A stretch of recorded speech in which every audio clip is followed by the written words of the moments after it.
The Pediatric Lounge, a podcast taking you behind the door of the physician's lounge to get a deeper insight into just what docs are talking about today. From the clinically profound to the wonderfully routine and everything in between. Morning, George. It's Tuesday and seems like summer's left the East Coast. It's very pleasant for a change. Yeah, it's rainy, it's sunny, it's cold, it's hot, it's like everything. I don't know what it is anymore. Anyway, today we have a very interesting guest, Dr. Joel Gator Warsh, and the title of the discussion, Between a Shot in a Hard Place, Tackling the Difficult Vaccine Questions with Balance, Data, and Clarity. Take it away. Dr. Gator is a pediatrician who has written several books and is active on social media. He believes in constructive conversations and treating a child as a whole person, not just a number. So we're happy to have him on the podcast today. Dr. Gator, welcome to the podcast. Thank you. I'm honored to be on and excited to chat.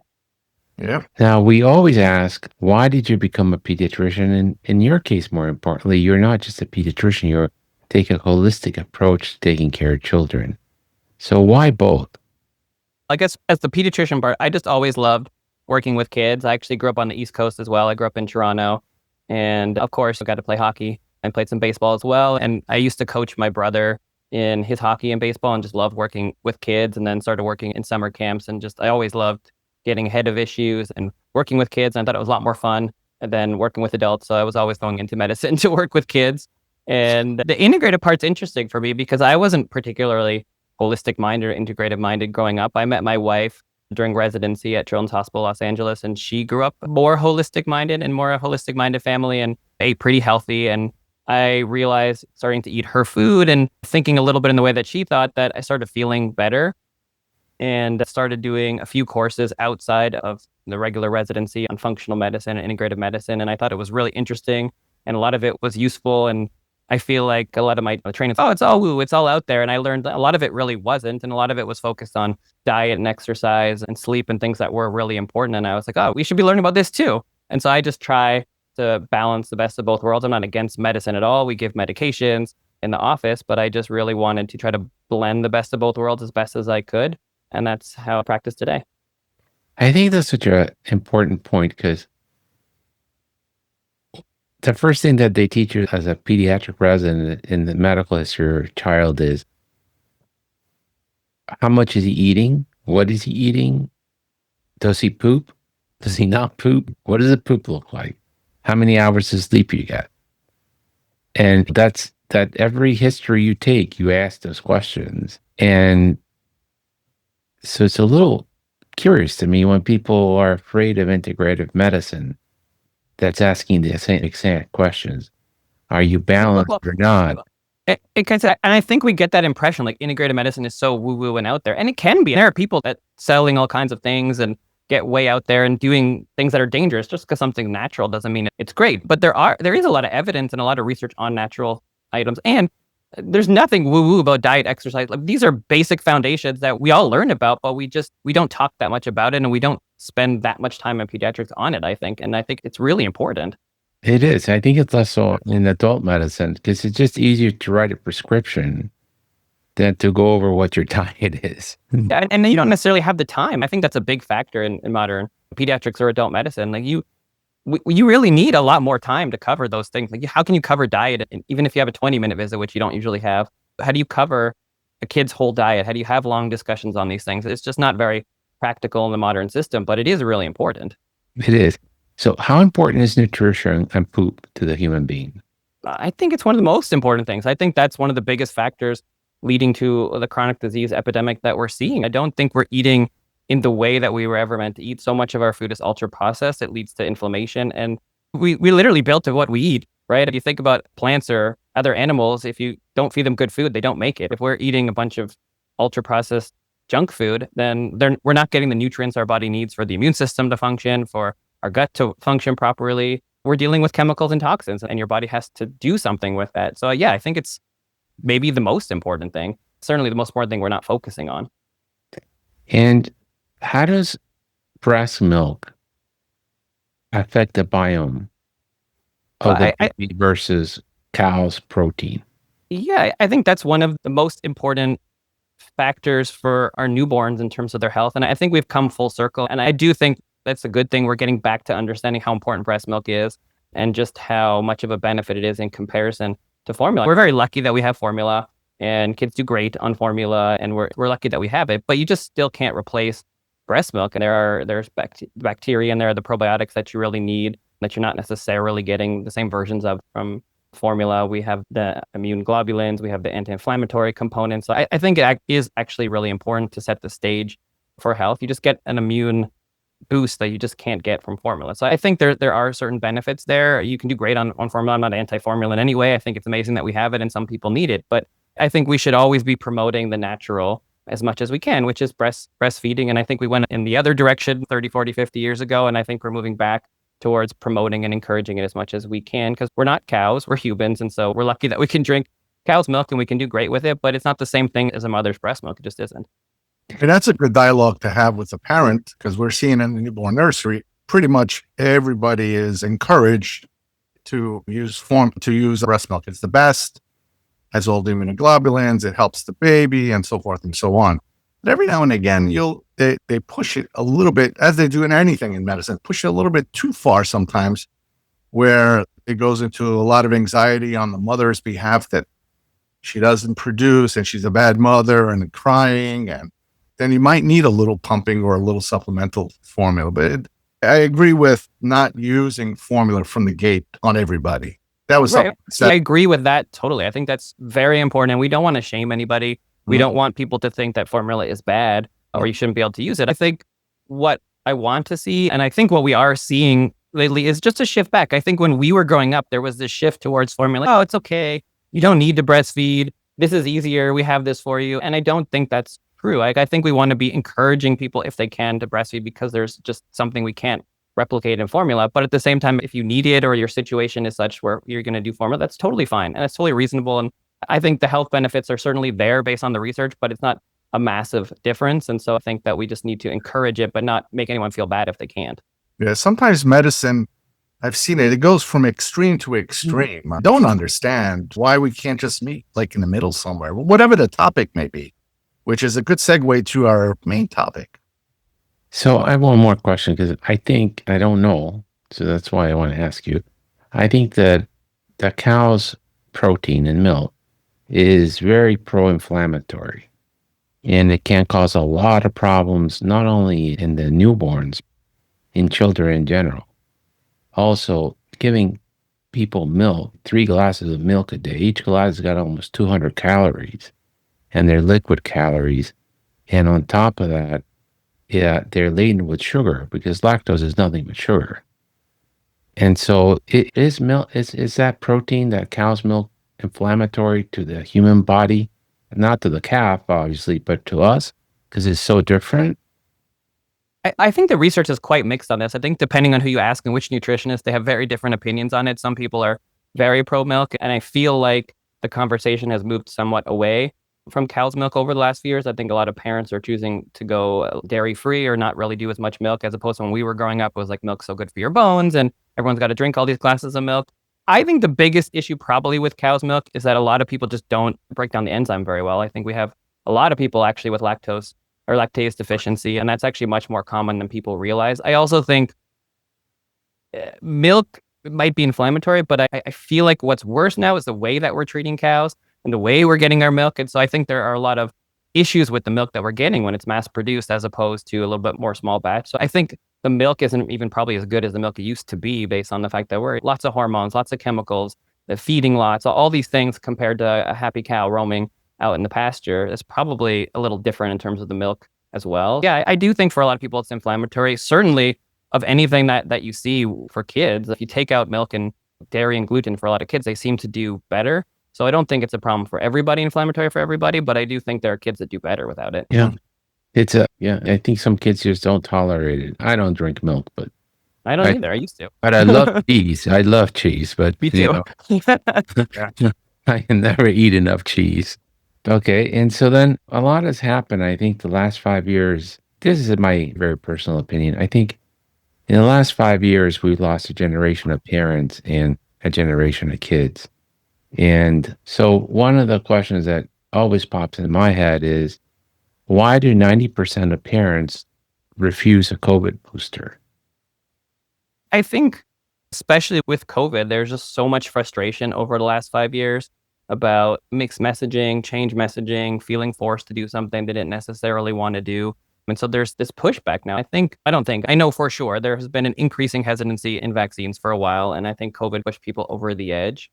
And there is a lot of frustration around things like the phrase safe and effective and changing recommendations and being told, oh, you'll never get COVID if you get this shot. And then you still could. And I think that was just a public health messaging disaster where there wasn't a lot of, or there wasn't always honesty. Sometimes it felt like to people more of a push to get a vaccine than it was really giving people risk versus benefits. And I think that pushed people to the point where now I don't necessarily trust anything.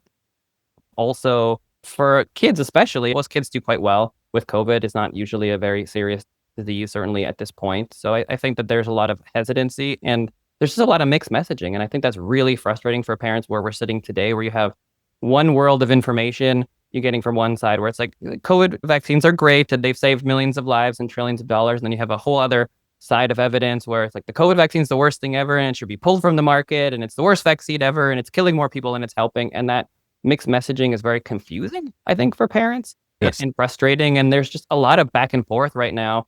Secretary Kennedy saying, let's pull it off. And then a couple of days later saying, no, we're actually going to pull it off. And then we're going to sue you and we shouldn't do it. It's like a lot of back and forth. And most parents are like, who do I trust? Who do I listen to? I don't know. So let's break it down a little bit into a point that George has made. I think one of the biggest catastrophes of the pandemic was Anthony Fauci.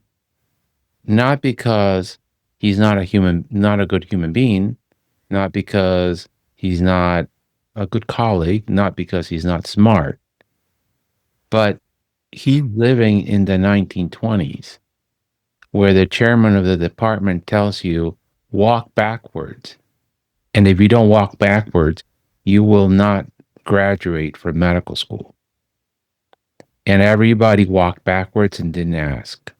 And he comes from that generation of, I am the chairman, I can break your career, you disagree with me, and I will. Don't test me. And he thought he could treat a bunch of 30-year-olds that have more than I ever had as a medical student. I went to Rush, it's a huge freaking hospital.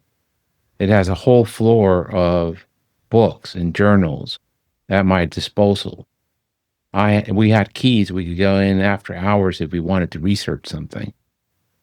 These parents in their 30s have that in the form of a smartphone. Yeah. And so this isn't the world. I trained in 89, but this is certainly not the world of the 1970s, where few people had the books on their shelf and the access to knowledge, and the rest of us have to bend the knee and say, yes, sir. And I think that was a tremendous loss because he's frankly not the right communicator for this generation. And he's a good man. I don't wish him any evil, but he was not the right communicator for this generation. And that has caused a lot of problems. I also like something you just said, because I get in trouble with my colleagues for saying this. No, vaccines are not safe and effective. And they're not safe for somebody that got, and one of our colleagues did. Her son got the flu vaccine, and he ended up in the ICU with a tracheostomy. So if you're the person that experiences that, how effective was that intervention? It wasn't. Or if you're the unlucky person that gets a flu vaccine every year, and one year you get Guillain-Barré, which happens 1 in 100,000 times you give a flu shot, versus natural, which is 1 in 10,000 risk, it wasn't very safe, was it? You know what? These vaccines, the flu and COVID, and so let's talk about those two only. Can we talk about safe and effective before we go to that? Because I think you're making such a good point, and I think we should stress it. Like, to me, that was one of the biggest mistakes of the pandemic, is just repeating that phrase over and over again. It's almost propaganda, and it's not honest. Like, it's really just not honest, especially when it's a new vaccine. I think that, to me, is one of the biggest things that moved people away from trusting in modern medicine, because it wasn't an honest phrase, which I think something like, look, based on the research and data that we have so far, we feel like we recommend this vaccine because we've seen it decrease your risk of hospitalization. We haven't seen any major side effects at this point. Well, we don't know anything about long-term safety. We might find things in the future. Things might change, but we recommend it. Here is our recommendation. You should go do it. That's honest. You don't know if someone's going to grow a third arm in 10 years. You don't know if myocarditis is going to show up in the future. You know what? And that's fine. You don't have to know everything, but it seemed like there was this push from all sides to just get people vaccinated no matter what the common sense was, no matter what the logic was, no matter whether you had been infected already, which we all know natural immunity works quite well in every other disease. There was no reason to believe that wouldn't be true for this one either. And when you have that mixed messaging, or the messaging of you're never going to get COVID again, which doesn't make any sense because that's not true of any other respiratory disease. So why would it be true of COVID? It pushed people to not trust what was said, as opposed to, this is going to benefit you. We think the risks don't outweigh. We feel like the benefits outweigh the risks. We recommend this, and we recommend you go do it, and not forced to do it, but this is your recommendation. We think you should do it. That, to me, would have been much more honest. And I just don't think we had that. And like you said, with risk, it's not safe and effective. Nothing's 100% safe or 100% effective. It's risk versus benefits. And you have to choose. Everything has a risk, and everything doesn't work for everybody. That's just how it is. And that's okay. But somewhere in their narrative, those statements were made, but they just were not heard. And then no, they were not. They were there. They were there, but no, we're not. When they started mandating and saying you must get, that's when everything shut down. I agree. I don't know where your opinions are. I just don't believe people should be forced to get back. It should not be. I think you should be recommending things, and we should be teaching and educating and informing people why we believe that a vaccine will be good for you, and why we think this is the best thing for your kid, and this is right for you. But I don't think it should be forced. And most people do it, and I don't think there is any reason to force. Like 3% of people don't do it. There's not a huge amount. Yeah. And I think that number is increasing because people feel like they're being forced to do things. So they're just moving away from medicine totally. And I think we're actually creating the problem that you want to stop, which is we want to encourage vaccines. And I think that the actual forcing is pushing people away. I agree with that. Yeah. So I think these were talking points that came out of the White House, and it is a philosophy. There's not right or wrong. The socialists believe that we're all morons, and they need to control the means of production, and they need to control your wallet and what you can buy at the supermarket, and what car you drive, and what apartment you live in, and everything. They believe that's the only way to be equitable in a society. A free market approach believes that people are most able, like the Constitution says, they're enabled with inalienable rights from their creator to pursue life and happiness, and that they may make the wrong decision, but they will learn from consequences, and then they will rectify their behavior. So there's two very different ways of believing. And so the messaging from Fauci and his partner at NIH, Francis Collins, was the people are too dumb to understand nuances. So let's not speak about what if you already had COVID, because then we have to do an algorithm and they won't understand the algorithm. Just tell them, shut up, put your arm. It's what you need to do. It's a patriotic thing to do. It is how you protect your community. If you don't do it, you're a deplorable, dumb, you know what the word I'm going to say, but I'm going to say it on air. Yeah. And that's just their philosophy. They really do think that the rest of us, that the people that are not in the halls of academia and government and the cocktail parties on K Street, we're just dumb. We shouldn't be allowed to make any decisions.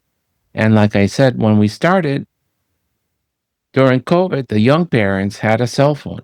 Now they have ChatGPT. And so they're not that dumb. They can put a question into their follow-up and start seeing, this doesn't make sense. This is not what I'm being told. And I think that we cannot continue to communicate like that with young people, because they will not listen to us. No, I agree. And even more than that, people weigh risks versus benefits and situations differently. And I think there's really something important to be said for respecting personal choice. we do that with almost everything else. We don't force Jehovah's Witness to get blood. We don't force a cancer patient to take their chemotherapy. Like, people have choices and everybody chooses different things. And I think that's okay. But with vaccines, there was that narrative. And I heard Paul Offit talking about it a lot. And I really respect him. And I really love 99.9% of what he says. But he was talking about the COVID vaccine and kind of those discussions and natural immunity and the discussions that they were having internally, and the messaging that he said, and he didn't always agree with it, but I've heard him say it many times, that the messaging was, we shouldn't have mixed messaging. We should just be telling people everything to move towards them getting vaccinated. I think that's a mistake. He said that he doesn't feel like it's a mistake. They wanted to really encourage that. And I do think it's a mistake because I think he agrees with you. I think he agrees with you because we had a conversation several times. He says, yeah, because the question I asked him is, if you saw a kid with chicken pox, you wouldn't give him a chicken pox vaccine 6 months later. Exactly. And he said the problem was that they didn't know how to separate the people that had already natural immunity from those that didn't. And it was going to create chaos at the level of people at like hospitals. Like, how do you define the disease? Is it blood draw for antibodies? Is it a physician has a sign that they saw you with a positive test with the following symptoms? He said, in retrospect, that we were wrong. We should have said, if you can prove natural immunity, you don't need to get a booster.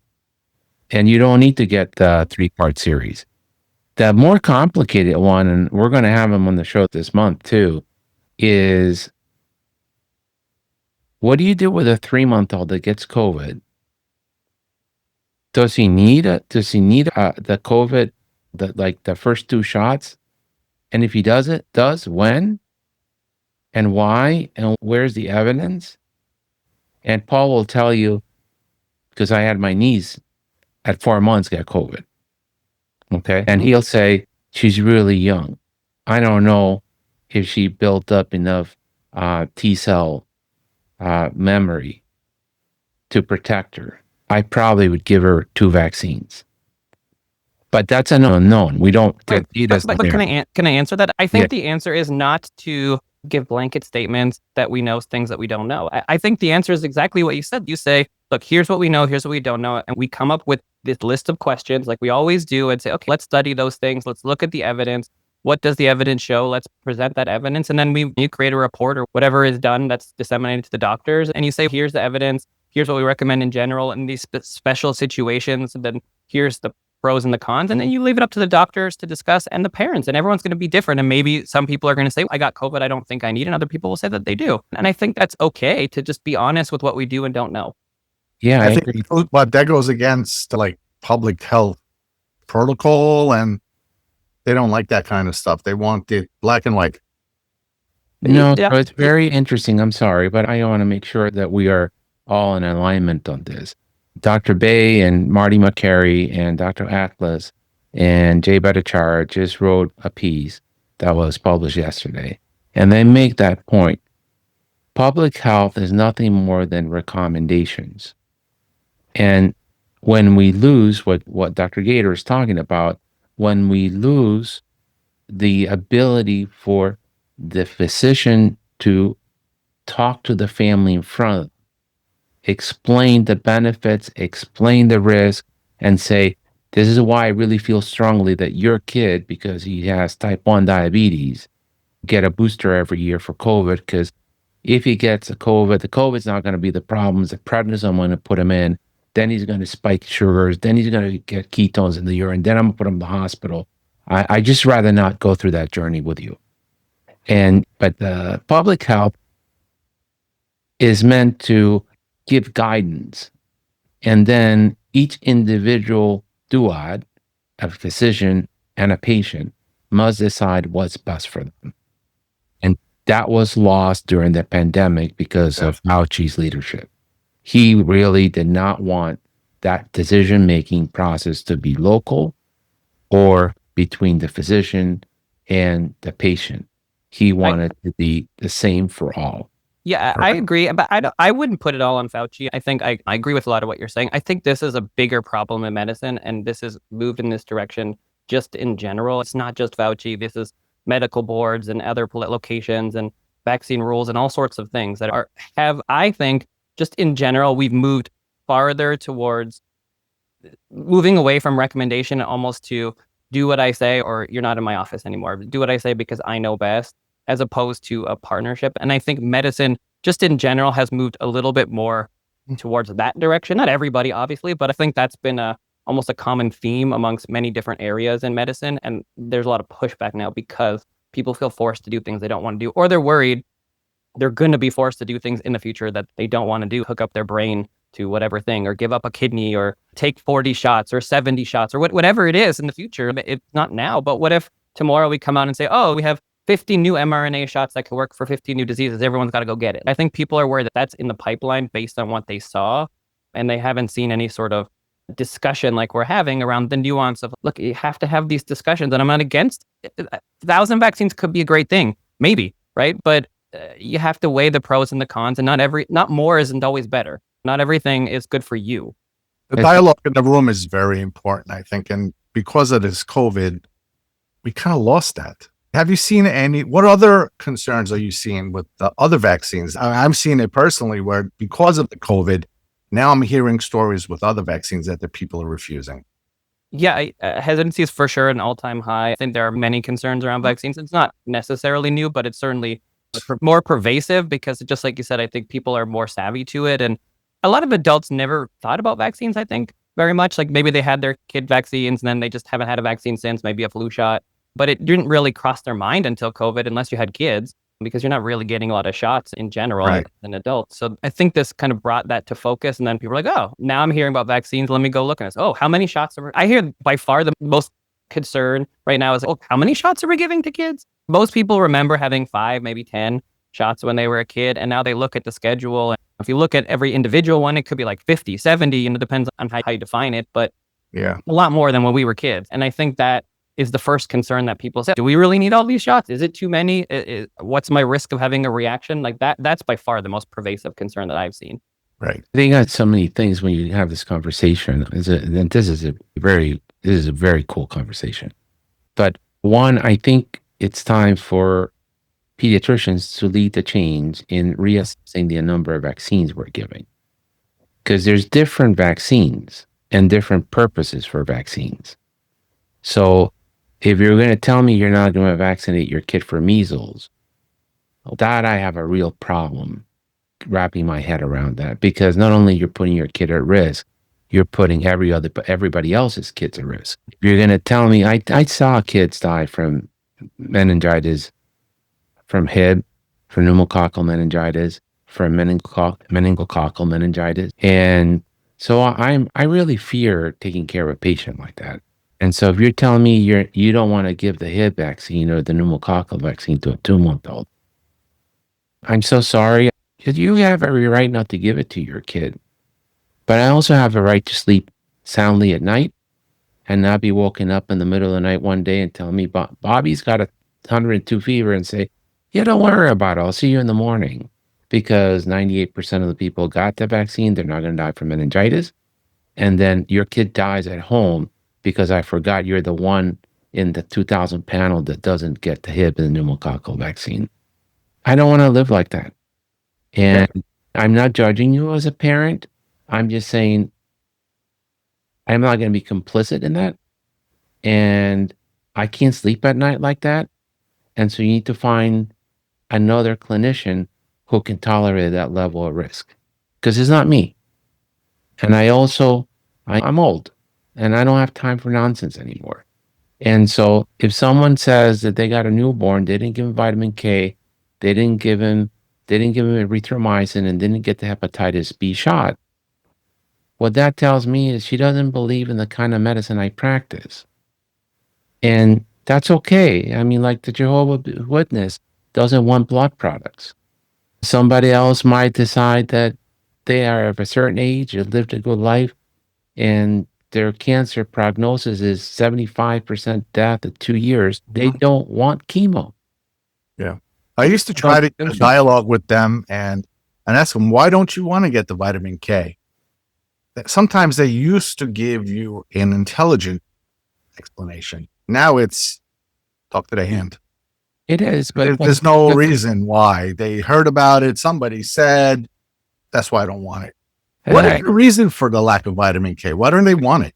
I said this a lot, but I think there's just a lack of trust in everything in medicine now. I think that's where the problem has moved to. It's a lack of the discussion, the nuance you just had, which is, okay, let me take you through why I recommend these certain ones. These are the ones that I feel are most important. This is what I believe in. This is why I believe in it, as opposed to just do everything, just do it because, just here's the schedule, we got to do more. And I think that's what most people hear. And I think parents don't feel like doctors or the healthcare system or pharma has their best interest at heart anymore. They feel like it's about money. They feel like it's about pushing more pills or more medications. And they have forgotten that it's a partnership, and there are positives to these things and reasons for them. They only hear the negative. They only hear the one case of the kid who has the problem. And for a lot of these vaccines, Paul often said it many times, I'm sure you've heard him say it, that like vaccines are a problem of the product of their success. I think a lot of these things we just don't see anymore. And I think this is a big problem for doctors is we have all worked in the ICU. We've all seen kids who have died from some of these things, especially the generation back. I talk about like when you saw HIB all the time, or when you saw some of these things. Even for me, I saw kids die or get really sick of whooping cough and RSV. So you understand the really sick kids, but parents don't see that. They see asthma, autism, allergies, ADHD, all these chronic conditions, and that's what they're more worried about. And they heard their friends say, "Oh, my kid got this vaccine," and the next day they got autism, or they got a serious reaction, or they themselves had it. And that's their frame of reference versus our frame of reference. And I don't think medicine's articulating the concerns and the positives of vaccines. It's a lot of just do it because I said so. And I think medicine also, it's a lot of doctors are not great communicators, right? We did go to social media trading. Where a lot of us are pretty nerdy and we like our research and our science, but you're competing with somebody who their full-time job is to be on TikTok and make messaging and beautiful videos. And they have millions of followers, and most doctors have 20.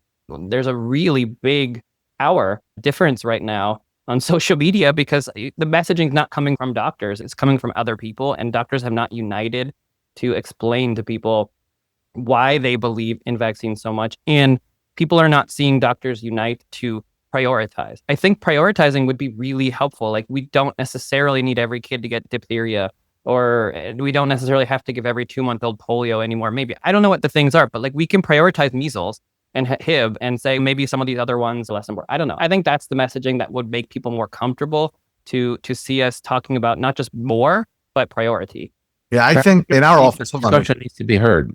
Yeah, I think in our office, our MMR uptake is pretty good. It's really good. And I think it's because Herb had the genius of idea of we should send out the videos of the doctors talking and what's going to happen at each visit, and explain some of the vaccines that you get. So we have a younger doctor and myself speaking, right? At the 12-month video, we have my experience with the measles illness as an intern and how horrible it was. And when they come in, we talk about that. And then, poof, they get the vaccine. No problem. Very few people refuse it in our office. And I think it's somehow I must have made a connection with my story with their kid, and they accept it. Good idea, Herb. Yeah, they had grandparents before, and the grandparents would take the sick kid to the grandparent before they went to the pediatrician because they weren't going to bother the pediatrician for something silly. And so that when we can share our stories as grandparents or as physicians, I've seen this, I've seen that. This doesn't seem to work very well. That puts you at risk. It's human, and it's building relationships and conversation. But when we just say, this is the way we do it, and then let's honest, does my kid really need a hepatitis A? I've been in the U.S. since 1989 practicing pediatrics. I have not seen one case of hepatitis A. I saw it in Costa Rica. Yeah, I saw it in Romania. One of my classmates had it. But you know what? The interesting thing is with the hepatitis A, that's not one of the problem vaccines for them. No, but I'm saying if somebody tells me, does my kid really need it? You can say, yeah, you can take it. Don't lick the floor. But why is that not one of the vaccines that's a problem? And I was thinking, and the other one is the rotavirus vaccine for Dr. Offit. It's a genius thing. And when the parent pushes back a little bit, I go, really?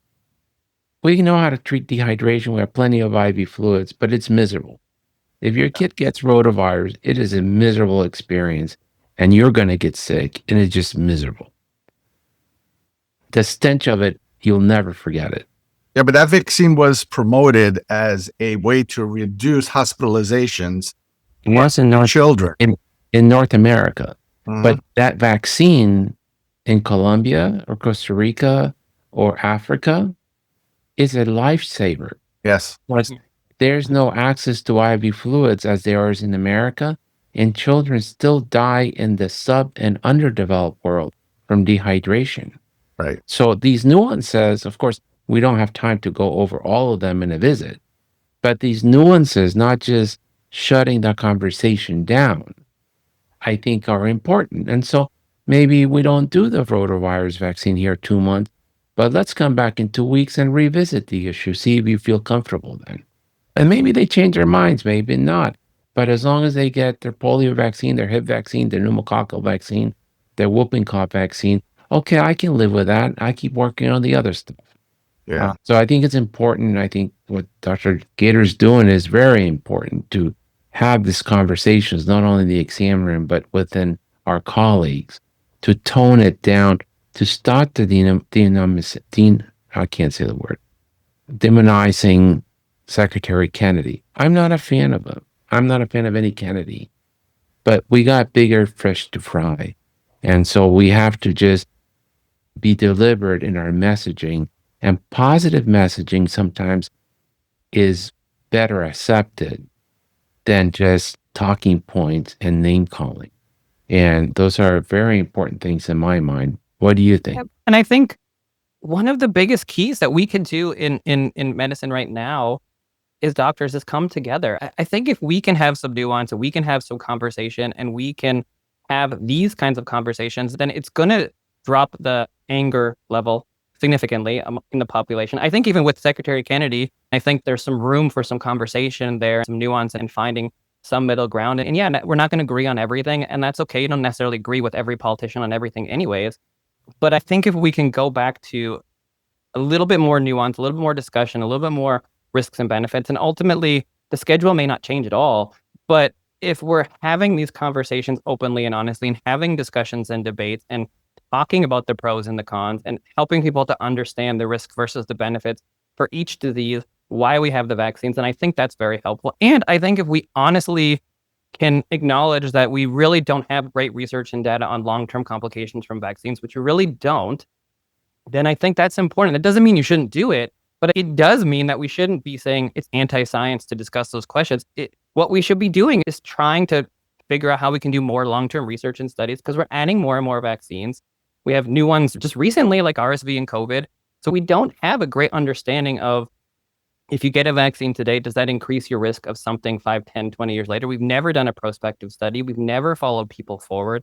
Most of the studies are done by the companies who are creating the vaccines in the first place. They're done before the vaccine comes out, and they're a few months, maybe a year or two, but it's not the same thing as doing a prospective study following kids forward. And I think we just need to be honest with what we do and do not know, and that doesn't mean we shouldn't do it, but I think we could move towards a place where people would trust it more. If doctors were like, here's what we know, here's what we're working on, here are the studies we're going to get. In 10 years, we're going to know more because we're going to do this and this study. And that's not anti-science. And if we do find something, let's just say we find that, I don't know, hepatitis B is related to asthma. Wouldn't we want to know that? Wouldn't you want to know that it is? And you'd say, okay, then why? Is there an ingredient there we could adjust? Maybe we need to change the schedule. Maybe there is too many vaccines. Maybe we don't have to do this one at too much. I don't know what the answer is. Depends what we find. But that's not anti-science. That's what science is. And maybe you can make the vaccines better or safer or whatever it is. Or you do more of these studies and you don't find anything. And that's going to be strong evidence that people want to actually make decisions to do it. And I think we just keep saying, we have this evidence, we have so much research, and we've actually never done those studies. Not like that. We have other research, obviously. But mostly what we have is epidemiology. And a lot of what we have is pre-licensed stuff from the companies. That's not the same thing as not biasly having people follow kids for 10 years and see what comes about. We have never done that. Yeah, but a lot of these vaccines, especially the old ones, I mean, we have 20 plus years personally, collectively, of experience that it is effective. And most of them, I'm sure there's somebody that has a problem with the Hib or the Prevnar, but they've been around for quite some time. Yeah, but I'm not talking about effective. I think we have a good understanding of how effective they are. I think what the concerns are around safety. And I think the concerns are around long-term safety now because of the chronic disease epidemic and whether vaccines have anything to do with the rising rates of asthma, allergies, autism, ADHD, all of these things. And modern medicine says, no, we've done all this research. We know it definitively that it's been debunked. And the truth is we haven't done the best kind of studies for those kinds of things. We've never asked those questions because the main way that we look for safety right now is through VAERS, right? And VAERS is self-report. And if a child gets asthma, nobody's going in and saying, hey, I think that might be related to my vaccine. I'm making a VAERS report. So we don't actually know unless we study it. And we don't know that for sure. We just have epidemiologic data, which is based on a lot of assumptions when you do research. I have a master's in epidemiology, and they can be great studies that you do, but a lot of the output that you get is based on the input that you decide. And depending on who's doing those studies, you can adjust the variables that you include and get very different results. And the perfect example of that was that recent discussion on autism and hepatitis B, right? And thimerosal, because Kennedy came out a couple months ago and said, oh, the CDC hid the research, right? That was 1,000% increase on hepatitis B. And what he was alluding to was those original studies on thimerosal with Thomas Verstraeten that came out. And it did originally show there was an increase between hepatitis B and autism. And then they adjusted for it. They actually did the research, like it was a pre-information. They adjusted for it, and then it showed no difference, right? And so that to me shows just very clear evidence. Like, depending on your bias, depending on what inputs you do, you can get 1,000% or 0%. And one's not right or wrong. It depends what is right. But depending on how you do the epidemiology, you can get very different results. So I think it's important to just recognize that when we're moving forward without having long-term control trials. So yeah, those are the problem with those are so expensive, and so nobody wants to invest the money into that. I get it, but don't you think we need to now with the No, it's not just vaccine. It's the same problems with the obesity epidemic that we have. You have a kid with an LDL of 150. He's already 220 pounds. He's always almost hypertensive. If that person, that 25-year-old, walked into a family practice doctor, they'd be on a statin and they would be in a blood pressure medicine right away. And that's because a Farmington study's been done. And it's been ongoing for such a long time that we know exactly what the risks are. But if that kid's 12 or 14, there's zero. Nobody's done the data of should we do it or should we not do it? And we were like, well, what happens if I put somebody in a statin when they're 14 and they do this till they're 50? Is that going to cause more harm? And maybe there's no benefit. Maybe your body can tolerate a high cholesterol, high blood pressure until you're in your 30s. I don't know. And it's the same problem. It's so frustrating because you just don't know what to advise other than lose weight, and lose weight's not easy. And if you try to put them on GLP-1, it's the same question. What does a GLP-1 do at the level of the dopamine circuit? Because nobody really knows. And if you start giving it to people whose brains are not fully developed, what long-term side effects would that have on their brains? And we just don't have the science. We don't have the data. Yeah, but isn't it better to use that on an adolescent that's 300 pounds as opposed to going to the bariatric surgery, which they already know will have side effects later on in life? I agree. But no harm. We don't know how it changes their brain chemistry. Yeah. Which is worse. Or stay in 300 pounds at 15. Yeah, we don't have the data. We assume that it's better to get you to a better diet, more exercise, and a more healthy weight. But we don't have any data that shows that is true. Yeah. It's tricky. But that's the essence of science. Like we have questions and we have to make clinical decisions based on what we know. And that's when I talk to parents who are hesitant too, and they say we don't have this or that. And I'm like, okay, but you still have to make a decision based on what we know. But at least for me, my argument is, okay, we shouldn't be saying that we know everything. We should say what we know, and the rest we should be pushing to get that research and data. That's it. And I know, it's very expensive to do a long-term clinical trial or a Framingham study. But I think that for most doctors, vaccines are one of, if not the most important thing as part of their job. And I think that every doctor could get behind getting the best kind of research. And I don't know what we have the CDC and the NIH and all these things for, if not to put together that kind of research and that kind of study that we can follow kids forward for the benefit of understanding vaccines better. This is something that we are asking parents to do more and more of. And there's more and more concern around it. And to me, the best path forward to bring doctors and patients back together and stop the animosity. Because again, we're on the same team, right? Yes. No pediatricians are working to harm kids. Everyone's out there to get kids healthy. Not everyone necessarily agrees on how to get there, but to me, the way to bring the temperature down in the room and to show that we're all on the same team is to acknowledge that we're going to put together the best possible kind of study that we can. And we're going to follow those kids forward for decades, and we're going to get that money together, and we're going to do it. And I think that's how we come together, is showing that we're open to finding problems if they're there. And we're going to show where there aren't problems if there aren't. And we're open to whatever the science says. And I'm okay with that. I don't want to harm a kid by giving them a vaccine if it causes a problem. I want to know what that issue is and change it, just like we changed the DTP vaccine and the rotavirus vaccine. Like, there's no reason we can't make them better if they are in fact causing issues. And if they're not, then give the parents what they want. The studies that are prospective going forward, that to me is going to encourage people to say, look, studied 20,000 kids. We followed them for 10 years, studied 1 million kids. 10 different countries did this kind of research. And look, everybody shows that vaccines don't cause autism going forward. It's the same rates in both groups. That is going to give people confidence to do it versus this like mediocre epidemiologic study, which is pretty good, but you just poke holes in it. And you're like, okay, that's not enough for me. I just think we're past that point now. We have lots of good epidemiology. I think we need the prospective studies. I think the measles MMR vaccine and autism, wasn't that debunked like 1 million times already? It was, but in retrospective research, in specific studies, so it's never been studied prospectively. And it's not just about MMR. I think it's about all vaccines. And I think that people, and certainly I thought there was a lot more research and data on vaccines and autism than there actually is. And a lot of the research is really mostly on MMR. So there is pretty good research on that. But most of the studies are MMR versus no MMR in the setting of all the other vaccines. And so that's not going to convince parents that vaccines don't cause autism. You're going to have to study kids that are vaccinated versus unvaccinated and follow them forward to, I think, give the parents that are concerned the confidence that there is no difference. And that has just never been done. There are a lot of other vaccines that we give kids, and we're not studying those extensively. We're just saying that vaccines don't cause autism because we've never proven it. But a lot of these other vaccines haven't been extensively studied for that question, certainly not over a long period of time. And I think that's, again, my argument is not that vaccines cause autism. My argument is I don't think we should be so definitive with our statements when you actually go look at the research. And I read Paul Offit's book and Peter Hotez's book, and the research that they cite, and the same in the CDC, is the MMR research and the thimerosal research. And you hear really intelligent people talking on the stand when they're deposed about these topics, and it's, okay, does hepatitis B cause autism? No. What study can you point to prove that? I don't have a study. A lot of these other vaccines haven't been studied extensively for that question. And I think that we have to get that research. It's really important to be open to whatever we find. And ultimately, it's going to be something that's multifactorial. I think we all know that. But just to say this, it pushes people away.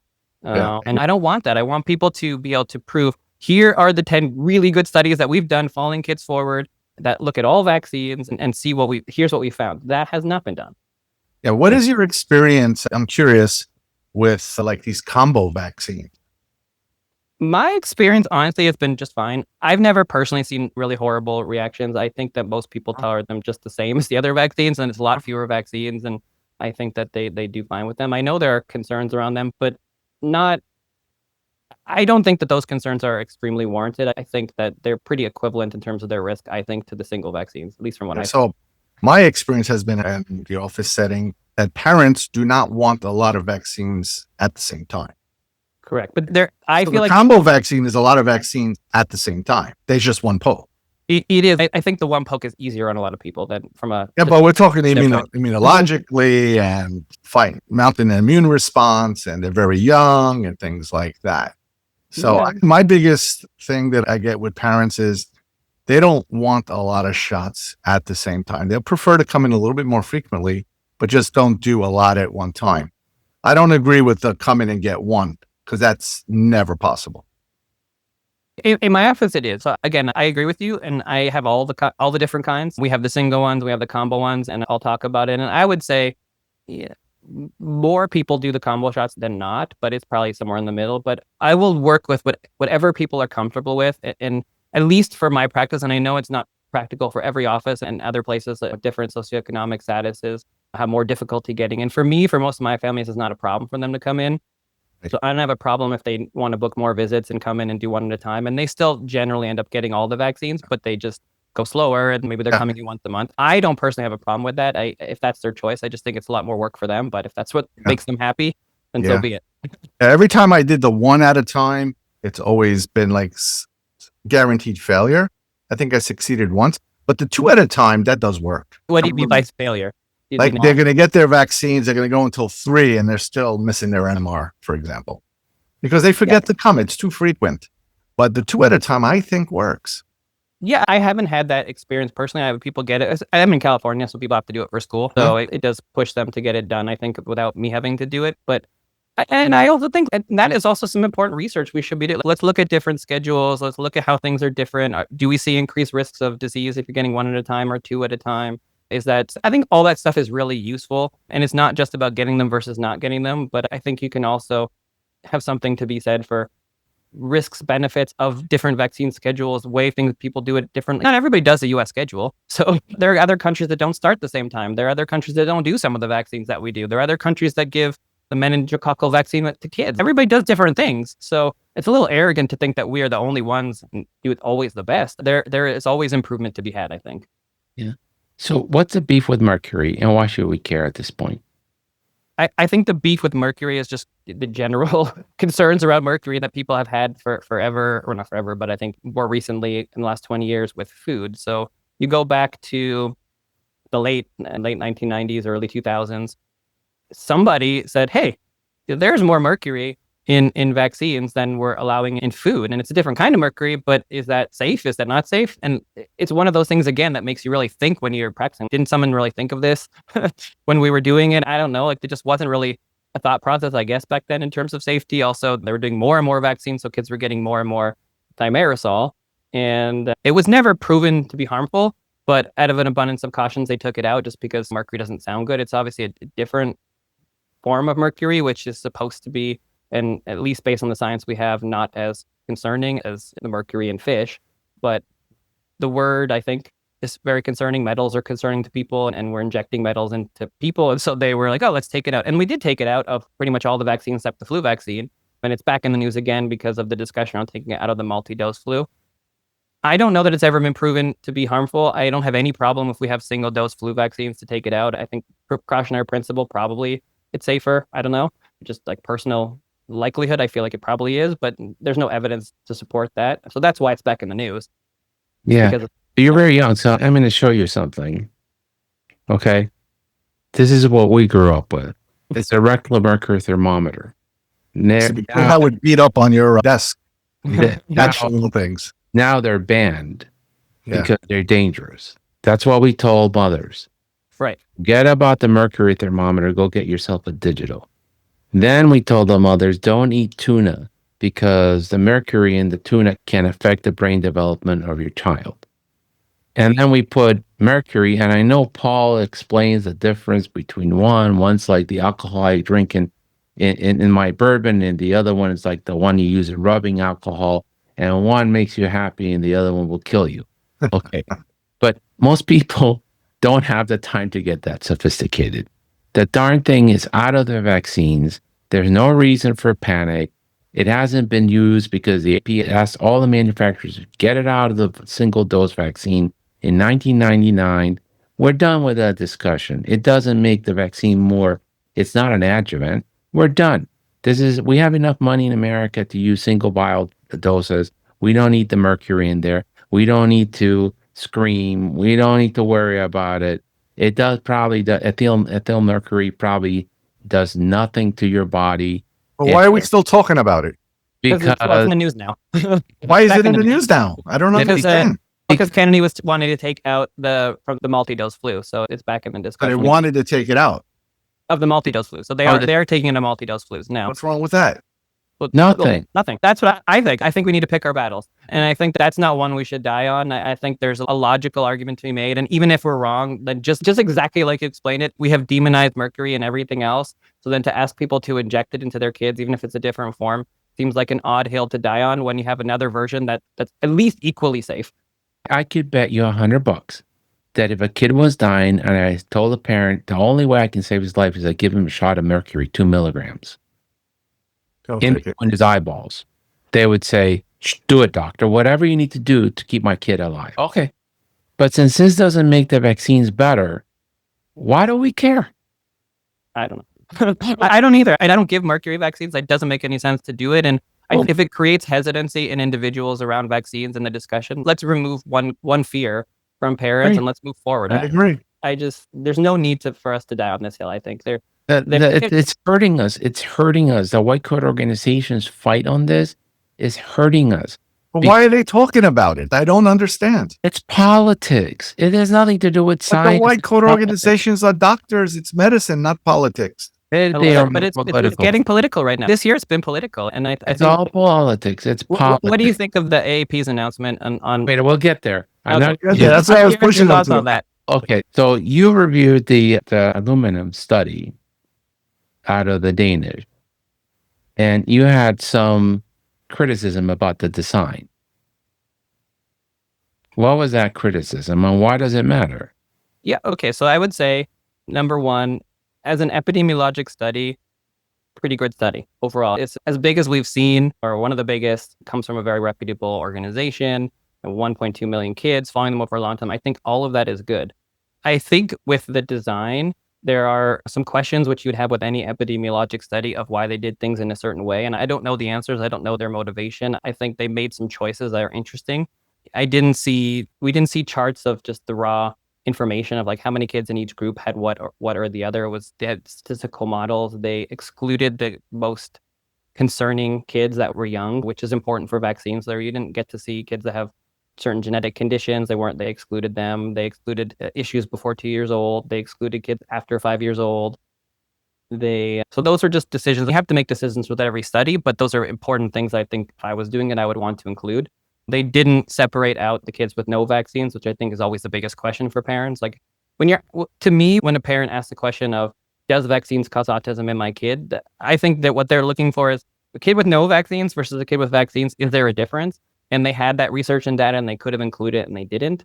So I think that always leaves it open to, did they not want to show it because it was showing something, or did they do it because that's what they chose? And we just don't know the answers. I don't know their motivation or what that is. And when you make choices for your statistical modeling, depending on the inputs, it really does change the modeling and what output you get. And I think the biggest question around the modeling is including health-seeking behavior, which is a really interesting choice that is included in a lot of studies because it's something that needs to be discussed. Like how many times do people go in the office? Because the argument is if somebody never goes to the office, they can't get a diagnosis of autism, which is true. But the flip side to that, and why a lot of statisticians don't necessarily recommend doing that, is because if you were to get a vaccine and if that does cause an issue, let's say, then that's going to increase the amount of visits that you get. And if you adjust for that, then you're washing away any findings that you might find. So they chose to include it. I think that's been the most heavy criticism on that study, was including that variable. And it's hard to know what's true or not true without seeing the data yourself, reevaluating it and looking and seeing what was found if you did it in different ways. So I don't know, but those are the criticisms. And I think that's why people have some hesitation around the study. And not to mention, there were some actual positive findings in the analysis that were not mentioned.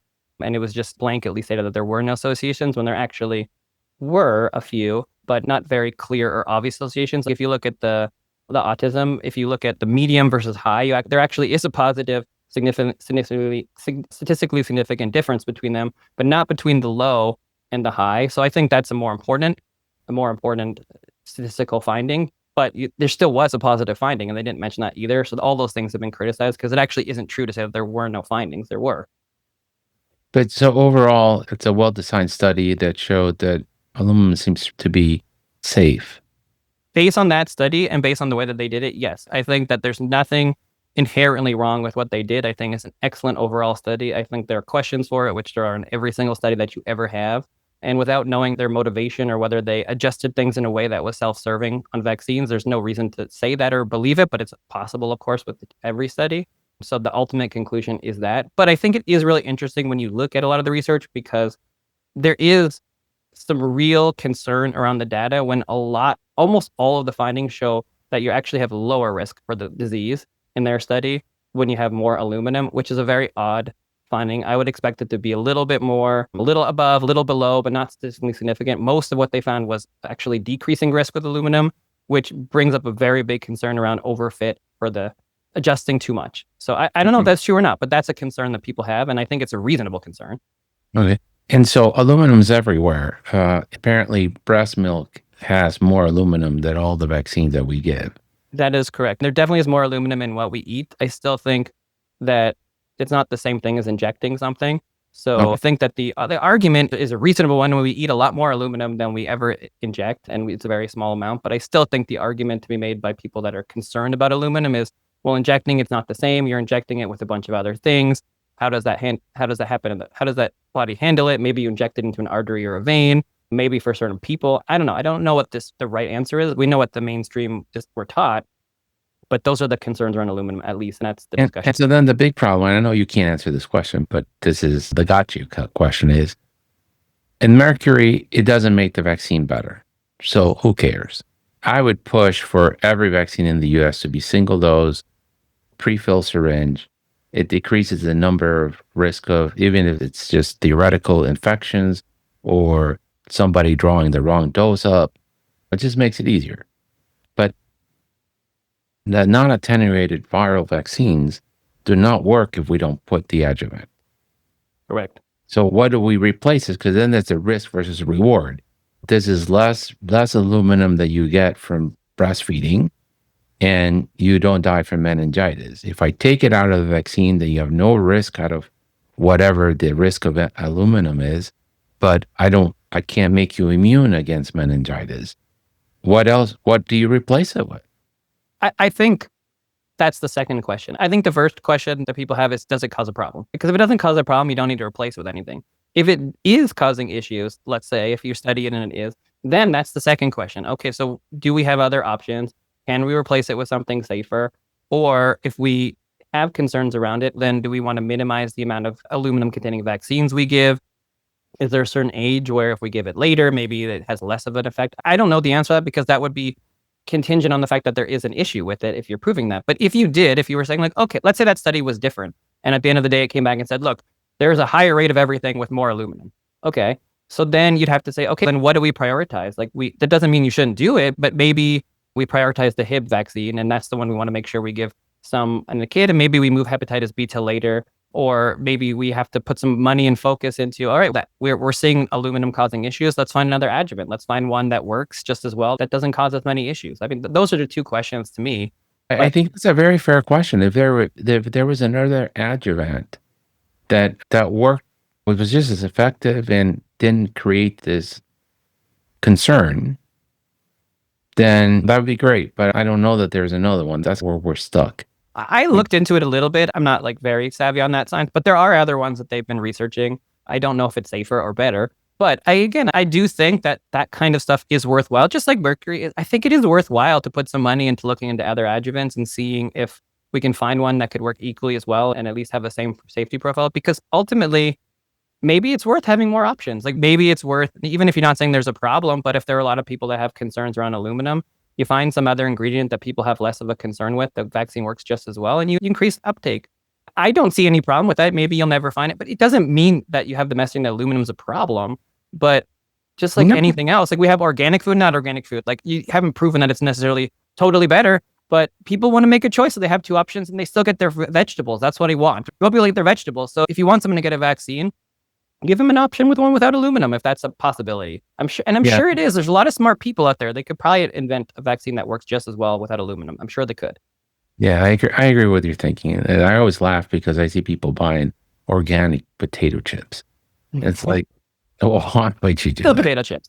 It's just people's mindset. It's organic. It's got to be good for me. It's potato chip.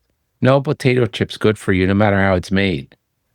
So this is tough because Dr. Hackle and Kaplan are good friends of ours. There we go. They just put this policy statement on the AAP urging states to abolish non-medical exemptions for vaccinations to go to school. And you have a philosophical problem with this approach. I think, first of all, it's really bad timing to come out with a statement like this when people are already so frustrated and upset, and there's all this back and forth going on. To go and say something like that, to me, was just a really big mistake for pediatrics right now. I think that it's really pushing on a nerve for people that it's already damaged after COVID. And to me, I think if you are a pediatrician and we're the pediatric organization and you believe in vaccines, you should be affirming vaccines work and are effective. And here's why we believe in them, but not forcing people to do it. And I think by coming out with that message, it's actually a big negative and a big pushback and a big, well, why are they forcing me to do it? Are they going to force me to do it? Okay, now I'm going to fight even harder to make sure that you can't do that. And I have a problem with it in my state. I think I don't agree that we should be forcing people to do it. I've said that before. I'm not against it. Like, I do it and I have my patients do it, but I just don't see the need to force people to do it for school. I think you can respect choice. And especially with religious freedoms, I think that's going to come back in all of America anyways. I think the trend is going that way. It's very surprising to me that you're allowed to not have religious exemptions places. The Constitution puts that above all else for everything else, and for vaccines it's not. And the recent lawsuits have all pushed back against it. Most of them have won against it. Even the UCLA UC system in California now, there was a lawsuit against it just last year for religious exemptions, and that actually got overturned, and now they do give religious exemptions. So I think that's, again, not the hill to be dying on. I think you should be encouraging people to get vaccinated, and most do. The exemption rate is still pretty low. It's still 3%. It's not like it's 50%. And the more that we put our heels in the sand and dig in, I think it's going to push more and more people away. And that's been the trend over the last few years, and we've seen it slowly creeping up. To me, it's not doubling down. That's the answer to get more people to get vaccinated. It's actually listening to what the concerns are and then addressing those concerns actively, as opposed to being like, the opposite, which is, no, you guys are all stupid and crazy and just do it, and everyone doesn't know what they're talking about, and we don't respect your religious beliefs. And oh, by the way, the church says that it's okay. Just because a religion says it's okay doesn't mean you personally believe that you should inject fetal aborted tissue or whatever it is. I understand that. I've looked into it. Like, I didn't know all the details, and I don't necessarily have my personal opinion that's in agreement with that, but I understand why somebody might have a personal or religious belief against that, or even pork. Like, a lot of religions don't eat pork, don't consume pork, and there is porcine products in vaccines. So there are reasonable religious belief that some people might have, and whether your church or organization doesn't say that you can't get vaccines because of that, doesn't mean that you don't believe that. And ultimately, if a few people decide they don't want to do that, I think we should be respecting that choice, whether you agree with it or not. That's my personal opinion. That's what I think. No, I think you're very close to where I think. I think that the academics are still living like it's 1950. And they are upset because everybody didn't get a COVID shot as they told us to do. I did. I thought I was going to die if I got COVID. So I was so happy to get the shot. And people ask me, do you know it's safe or not? I don't know if it's safe or not, but I'd rather die fighting, getting the vaccine, than die in an ICU with a tracheostomy in a diaper. Okay. Yep. So I don't care. Give it to me. I don't need more studies. It says it prevents you from landing in the ICU. Give it to me. I'll figure out if it gives me a side effect 10 years from now. Okay. But they were so upset because they have been challenged.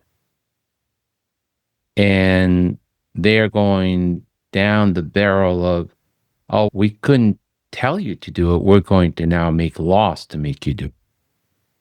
And that could be counterproductive. I understand where Jesse's coming from. He's a really good friend and someone that I've worked on some projects very closely with. Very reasonable, very caring, very science-based. But I think the messaging from the white coat organizations right now may cause us even more harm. I think so. I think you're poking the bear with Secretary Kennedy, honestly.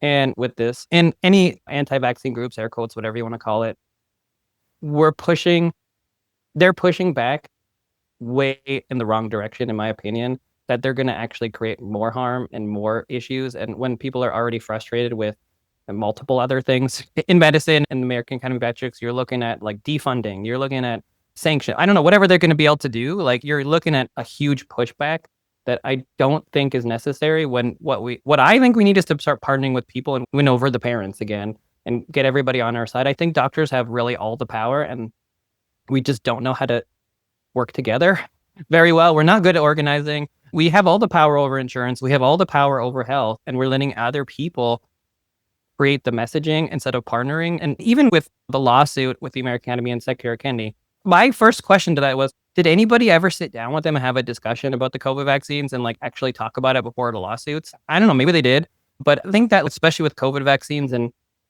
things like that. Like, there needs to be more discussion. I don't want to see a lawsuit. I want to see people get in a room and talk about the pros and the cons and why they believe what they believe, and back it up with evidence and listen to what these other individuals who are in charge have to say and hear each other. I think people need to hear each other, and I don't know that it ever happened. Maybe it did, but So I'm going to tell you a little bit about that. That is purely political.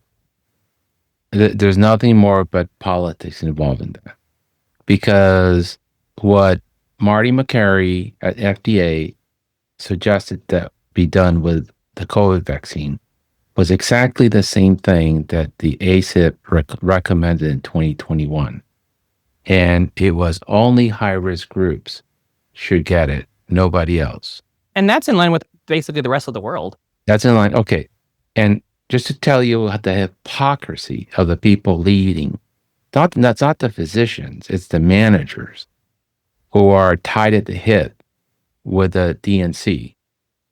This is what STAT, which is not a conservative MAGA publication, said. That Biden administration wants scientific advisors. It just doesn't like what they have to say. And they overturned it. And Rochelle Walensky, which I really liked, she's a really good person, said, change one word in the recommendation, because it was recommended only for high risk. They made it may for everybody, because the White House had already signed the contract with Pfizer to pay for 350 shots for everybody to get a booster. So you can't argue that they are lunatics when they go back to what people thought was the right thing to do in 2021. The same committee that got disbanded, and they said, we're just going back to that. Where they got it wrong is, and this is to your point, where the science is not there because there's no money to fund the science, is the highest risk group is an infant under 6 months, like RSV. And they got it wrong in saying that expectant mothers shouldn't get a booster because they do have worse outcomes if they get COVID. But nobody's done the study of, if you had natural COVID, what is your outcome versus natural COVID with a vaccine at 8 weeks when you come in for your first prenatal visit. And then, because we know of how this vaccine works, in about 6 months, maybe even not that 6 weeks, you don't have immunity to the disease. You're going to get the disease. You're just not going to go in the ICU. But so what does that mean for the infant who can't be vaccinated before 6 months? Is it that the mom should get a vaccine at 8 weeks to protect her from a bad outcome while she's pregnant? And then at 32 weeks, she gets a second dose, mostly to protect the infant, to give them the antibodies so that they're not vulnerable during the first 3 months of life, where there's no vaccine, there's nothing else we can do for them. We don't have the data. Is breastfeeding alone sufficient to protect them? We don't have the data. And then the CDC plays political games. They've been political. You got to listen to Offit's podcast on the whole mercury problem. Their definition of a case of COVID in a child is any form of a positive test, PCR or optic, for anywhere 14 days prior to admission. 14 days? Are you kidding me? That's not a case definition. Whether it was ordered because a physician order or in a screening program. So you had COVID DNA in your nose 14 days ago, and today you come in because you're in diabetes and you have ketoacidosis. That's a COVID admission. Oh, it's probably secondary to the COVID, but I've seen cases that were positive that went to the emergency room for constipation, and it was still positive. That's what I'm saying. That you can't say 14 days. The case definition has to be a time of admission with these symptoms. Otherwise, you're just saying people have viral DNA, and we know that children have viral DNA because they're petri dishes. They lick the floors. And so you can't use that as a definition. And then the definition of not vaccinated is if you didn't get a booster in the last 365 days prior to admission. And you talk to Dr. Offit, and I'm almost getting to the age where I really am high risk, but I still will not take a booster. Don't think it's necessary. So how can you define that as unvaccinated? Yeah, it's just very mixed messaging. It's just not clear. I don't know. I think it's just so unclear for people, and I understand why they're so frustrated. And everything you're saying is completely reasonable. You're speaking reasonable, and I think if every doctor can have this messaging, or we came together to do these kinds of things, then we would be so much farther for patients. Because I don't think you can listen to this conversation as a parent or even a doctor and say that any of us are anti-vaccine, any of us don't want people to get vaccinated, any of us want kids to get sick, or any of us want kids to die from the flu or measles or anything else. But that's not the point. Like, more than one thing can be true. You can want to protect kids and also want them not to have side effects and want people to have clear messaging that's basic, that they understand, that's honest. Like all those things can be true, and we can all be on the same team here. And I do think if we bring the temperature down somewhat, then we can take the positive of the things that Secretary Kennedy is doing, which not everything is a negative. He's not the most horrible person in the world. There are a lot of things that he's doing that are good. And we're talking about health like it's never been before. This is the best chance to make real big change for sure when it comes to health. There's never been discussion on health like we've had in the last year, even if it's completely on the other side of whatever politics people have. But health is not really political. And so people are actually paying attention. And the answer is not to change the dyes or change the cane sugar. That's not going to get people healthy when they're still eating a bag of chips. But if they're actually aware that food ingredients matter and what they eat matters, then that does make a difference. And that is happening. And people are aware of things. So I think we're at we do have a real chance to make some change if we stop suing each other and stop all the arguing and fighting and the mixed messaging and actually sit down and do the real science that Kennedy says that he wants and that I know doctors want. And I think we just have to hold people to that. And I think we all, as pediatricians and doctors, have a standard of what research and science is. And if we are honest with what we do and do not have and go get the rest of the research, then I think we could be in a lot better place in 10 years. I do think that's possible, but we can't have censorship and we can't just label people as anti-vaxxers just because they're talking about vaccines or call all of MAHA or MAGA or whatever horrible. That's not the answer. Like, the answer is just focus on what you agree on, focus on kids' health, I think. Yeah, I agree. And be ready to have the fight. Like, Prasad really worried me because he's incredibly smart and he's very authentic. That's why he connects on the podcast. He's very authentic. And he calls a strike and a ball. But he doesn't like the Vaccine Compensation Act. And that really scares me to touch that because the amount of lawsuits pediatricians would face, nobody, and pharmaceutical companies, nobody would give a vaccine. Because you don't have to be right. You can sue because a fly went by and blame me for it. And you still have to hire a lawyer to defend me. I think you're totally right, but I think there are probably ways that it can be addressed and improved without all the problems or maybe some of the problems. I don't know what the answer is, but I don't think that it's wrong to look at it. Maybe there's some improvements that could be had. No, some people have talked about that, just improving it. Yeah, I don't think it's going away, but I agree with you. You can't. It would be really difficult if you could just sue anybody anytime for any problem, and then it's really hard to define what a problem is. But if you're giving vaccines every 2 months, any problem that any kid ever has in the first 2 years, you could blame it on vaccines and you could be sued every single day for the rest of your life. Yep. So I think that's something that has to be taken into account. But I don't think that, at least I don't know what's going on in the back end, but I think that they're probably not trying to take away liability protection from doctors so much as adjusting how people get compensated. But I don't know. I don't know what they're doing, honestly. So we'll have to see. Yeah. Because I have one more question because I'm taking too much of your time just because that's phenomenal. That's a good conversation. You mentioned something that I don't understand. I can barely understand what the mitochondria is anymore. And I don't want to go back and open up textbooks. Well, what is that relationship between mitochondrial function and autism and all this talk about autoimmunity? I think mitochondria has become somewhat in vogue as a conversation piece these days. It's just something that we're talking about more and more because it's an energy production factory. we know that there are some mitochondrial disorders out there, and mitochondrial disorders can look like autism and have looked like autism in the past. And even the one case from the autism omnibus that was actually paid in relation to autism was a mitochondrial disorder that looked like autism. So I think that's some of what has brought about some of that discussion. And it also seems like some of the things that help kids with mitochondrial dysfunction, pyruvate and carnitine and CoQ10, those kind of supplements seem to help some of the kids.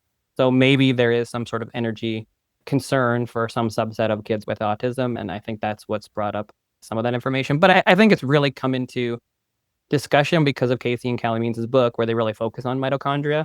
It's been talked about before, but I think like never before after their book. Now, for closure of this topic, what advice would you give to new pediatricians coming out of residency in terms of how to talk to a parent about vaccines? I think the first thing that we need to go back on is the education, and we need to just understand what we were and we're not taught about vaccines, and to have an understanding of the landscape of what's going on right now, and to understand that if you just read something from the CDC, it's not going to give you the full picture of the concerns that parents have today. And I think that if you want to be a partnering doctor, then you don't have to agree with their other opinions, but I think it's worthwhile to at least understand where a concerned parent is coming from. And so I think just being educated on some of the other information, it doesn't make you anti-vax to have questions or to ask questions. It doesn't make you anti-vax to understand that there are some holes in the research that we can get more information on, and we can always try to make things better and to push for that. I think it's important that we start to come together and say, here are the concerns. Here's what I want to see for research in the future. Here's what I want to see done differently, and let's partner together. I think that's all okay. And I don't think doctors should be scared to have that conversation. The word vaccine was censored for so long, and that is just so wrong. You do not get anywhere by censoring. We get pushback ultimately at the end of the day if you censor. The answer is to replace bad information with good information. And I also think for the young doctors that are tech savvy, get on social media, talk, be out there, present good information, talk about and I think that's helpful. I think we need a kind of a wave of pushback for good information to be a part of that conversation. So that way people can point to it and say, hey, look at what Dr. Such and Such says. This is great information on asthma. This is great information on vaccines. This is why I believe this. Oh, I got asked this question from a parent today. Here's what we discussed. I think that helps for people to start seeing doctors are people too. We're on your side. We understand that you have some concerns. Here's why I think what I think. And that is the world that we're in. And it brings it full circle to what you were saying earlier about the messaging we were getting out of Fauci and other people. That's just not the world of the young parents today. So I think we need to understand it a little bit better and not hide from it, and understand that people don't hate you. Like, they don't hate doctors. They just don't like what's going on right now. And ultimately, doctors were one of the most trusted professions forever, not anymore. And we can get that back just by having good, honest conversations. I think that doctors have the power to really change this conversation, and we need to unite and do it for each other and for patients. And I do think we can, but ultimately we have to be open to it and not just pushing back on everything and fighting for everything. Let's pick some battles and fight for those.